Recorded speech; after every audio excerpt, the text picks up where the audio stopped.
আমাদের বর্তমান যে বেতন কাঠামো, সেই বেতন কাঠামোতে সুন্দরভাবে যাপিত জীবন অন্তত একটি ছোট পরিবারের পক্ষেও সম্ভব না।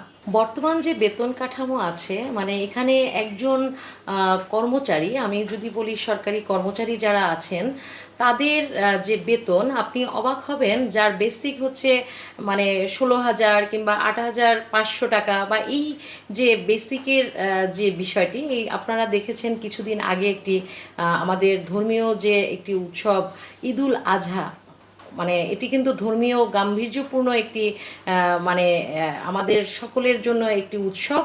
এই উৎসবটি কিন্তু অনেকের জন্য মানে একদম ইসলামী অনুযায়ী যদি আপনি হয় যে সবাইকে, যারা আয় রোজগার করেন তাদের জন্য কোরবানি কিন্তু একদম দেয়া হচ্ছে ফরজ।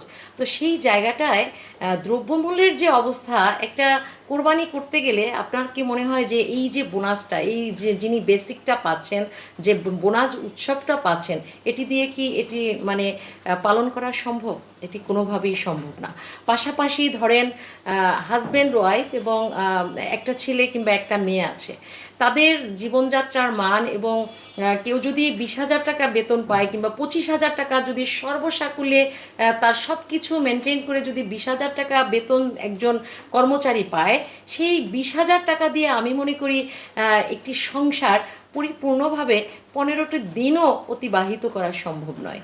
তো এই বর্তমান যে আমাদের যে বেতন কাঠামো আছে এবং দ্রব্যমূল্যের ঊর্ধ্বগতি এবং সামাজিক অবস্থার সাথে তাল মিলিয়ে চলবার যে অভিপ্রায়ের যে জায়গাটি, সেটি ব্যাপকভাবে বিঘ্নিত হচ্ছে এবং ব্যাপকভাবে ক্ষুণ্ণ হচ্ছে। এবং আমাদের বর্তমান যে বেতন কাঠামো, সেই বেতন কাঠামোতে সুন্দরভাবে যাপিত জীবন অন্তত একটি ছোট পরিবারের পক্ষেও সম্ভব না।